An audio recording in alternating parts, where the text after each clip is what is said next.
G'day guys, welcome back to another Ross Reviews, where behind us we have got my very own BA Falcon work ute. And I bought this a little over a year ago for 3,000 bucks, and I've put nearly 20,000 Ks on it since that time. This thing has been rock solid, and it's about time I did a video for you guys telling you why you should probably buy one. Now right here is one of the major reasons you're gonna buy this car, because this has got the 4-liter inline-six Barra, naturally aspirated, and this was actually the first Falcon ever to get this. So yeah, before this, the AU was an Intech, then they came out with the mighty Barra. And dude, Ford hit a home run with this thing. We all know the legend. Even in NA form, this thing just goes. It really does. And with 182 kilowatts on tap, 380 Newton meters, this thing was seriously impressive. And guys, again, the Ks are insane. The taxi ranks here in Australia used to love these cars because they get 1 million Ks out of them. And that's not even a joke. So yeah, reliability, they're pretty damn reliable. And obviously this one being the Ute, you could have got this car in like wagon form, sedan form. Like there's a lot of different variants with the Falcon, which made it so great. But go check out your average dual cab and the size of tray.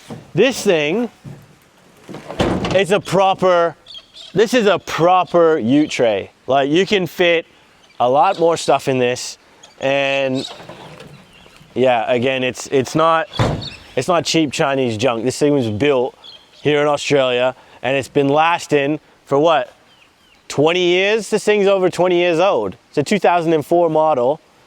It's a 21-year-old car.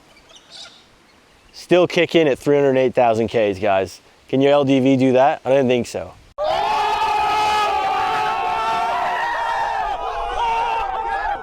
And look, on the interior of the BA, it is really nothing to write home about. This thing is a work ute. You know, you've got air conditioning, that does work. Unfortunately, in this one, the heater cord doesn't work, so I am a bit cold in the morning, but you've got speakers that are all right. You do have power windows for both of them. This is where your column shift is, so you gotta love a column shift. And why I bought this, right? It's because you've got some decent storage in the back, you know, throw some kid stuff in there, some dirt bike gear. You can flip up the middle bench seat, and now you've got an actual 3-seater with a proper over-the-shoulder seat belt. That is game-changing.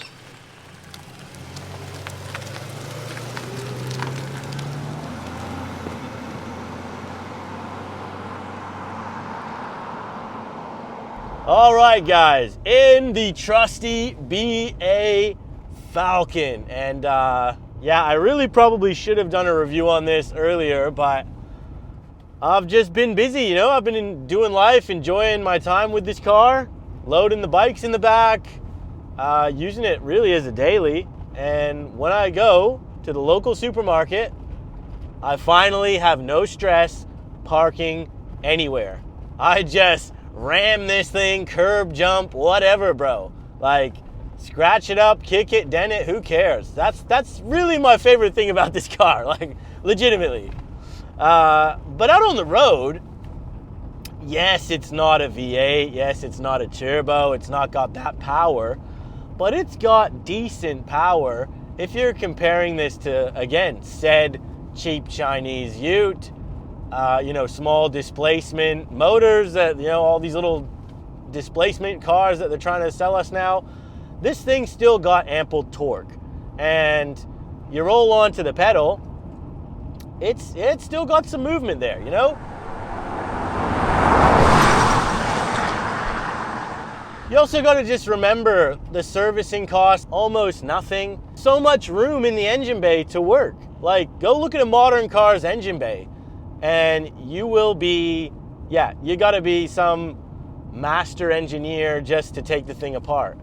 This is simple, you got room, it's how it should be. And you can still go to your local wreckers, get just about anything you need for this vehicle at cheap, and you're good to go. So there's just so many pluses still with this car. It's really to me, it comes down to ego, and can you drop your ego down to be seen driving around in an old XT Falcon? They made almost 500,000 B series. Now that's in total with many different models, but I'm pretty safe to say that, you know, there's gonna be 150, like probably nearly 200,000 work XTs out in the field. Like, they built these things, and they built a lot of them. And the funny thing is though, you go into any town, city center, just about anywhere in Australia, you wait 10 minutes, you're probably gonna see a B series Falcon somewhere. And just go try this test. You go do it. I do it all the time, and man, they're just still out on the road. They're still out everywhere. 300,000, 400,000, 500,000 Ks, guys. Like, that is impressive. That's money for value. And you gotta think, when these things came out, they would have cost about 30 grand, somewhere around there. The fact, again, now, you can pick these things up for anywhere between, you know, let's say 2,000 and 4,000 bucks. It's pretty impressive.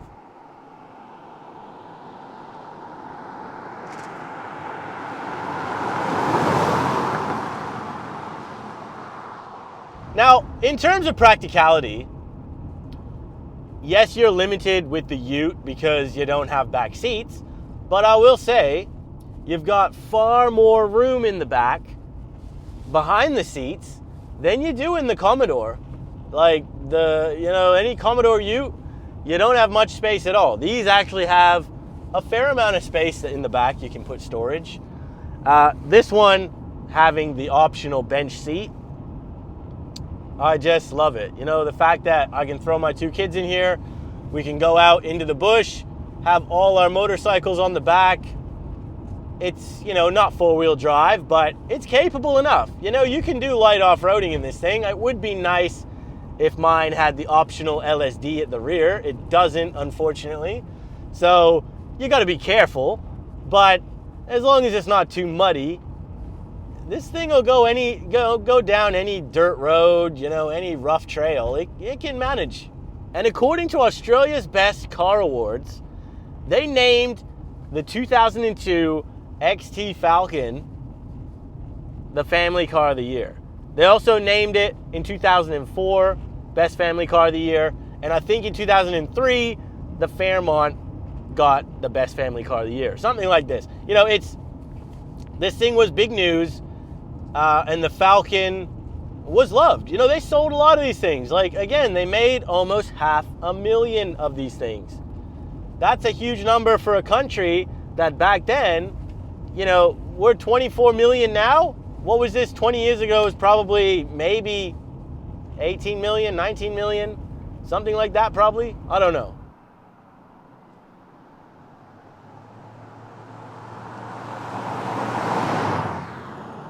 And if you're a true blue, you love a Falcon, guys, come on. Hit that subscribe button. We're so close to 100,000 subscribers.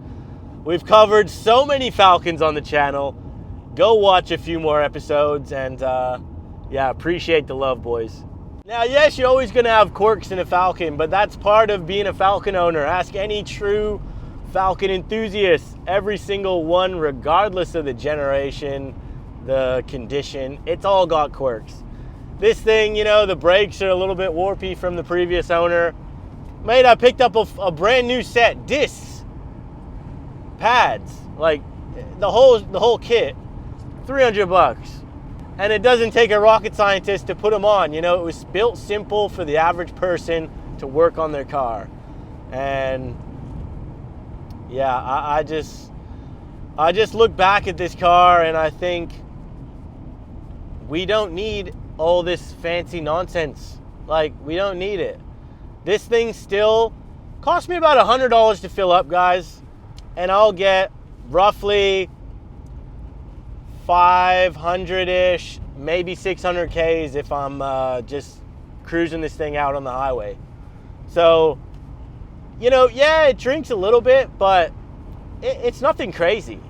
Like, if I was gonna cross Australia, it would be an AU Falcon would be my first pick. Probably an FG Falcon would be my second pick.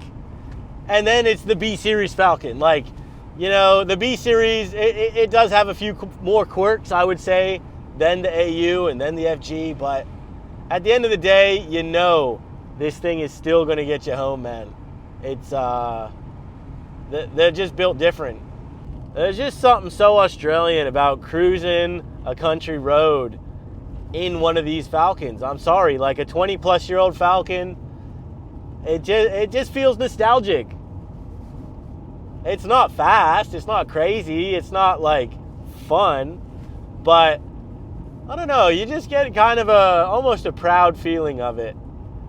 Just the little Falcon that could, you know, just never wanted to quit. You gotta appreciate these things, that's what I say. Man, take us back. Take us back. 2002, that was a good time. That was a real good time. Now we're gonna do the WiperTech wiper test here. So we're gonna pull back on the stock and yeah, it's okay, guys. You know what I mean? Look, I've actually got a set of WiperTechs for this. I've just been lazy and haven't put them on, but it's all right. You know, hey, the fact is, I don't know how old these wipers are, but they're pretty old. They're rusty, they're crusty, they're still working, and you gotta just love the fact you can do that in an old Falcon like this, guys. Again, we are sponsored by WiperTech. They are the best in the business. They are an Aussie company, locally made. Use the code ROSS15OFF. Link is down below. Get yourself 15% off and free express shipping. Helps me out, helps a local Aussie company out. Thanks, guys. Alrighty, we are set to do the 0 to 100. I've never done it in this thing. Yeah, this is going to be interesting. I'm not gonna go crazy because, yeah, it's an old Falcon, but here we go. Come on, baby. Oh, you gotta be careful. And 100. Look, I'm not flat footing this thing because A, it will spin, and B, I will probably blow the BTR because, yeah, these boxes aren't the best. You can blow them up fairly easily. Just got to show it a little respect. But let's see what the time was. 0 to 111.2. I reckon we could, you know, if you really wanted to abuse this thing and you had a pretty tight one, you probably could get it into the 9s. But yeah, it's not gonna be quick. It's got torque, it's got good momentum, you got good highway speeds, you know, gear ratios in this thing, but acceleration times, it's pretty meh. But guys, we're gonna finish the video off here. What do you think? What do you really think? Like, would you be caught dead driving around town in one of these things? Again, I think it's ego. I think a lot of people just got a big ego. They want the fancy gizmos and all these things. They got to have a $50,000 dual cab. And honestly, for what? Like, yes, it's nice. And yeah, maybe you want a proper four-wheel drive that you want to go off-roading in. I can understand it. But for the average guy who just wants to do some work, wants to learn about cars, drive cars, you know, throw a load in the back, this thing, it does it so well. And for the money, you can't beat this thing. You honestly can't beat it. Find a decent one. Yeah, maintain it, give it some love. She'll treat you right, guys. So if you enjoyed the video, hit the like button, subscribe. We'll see you guys on that next video.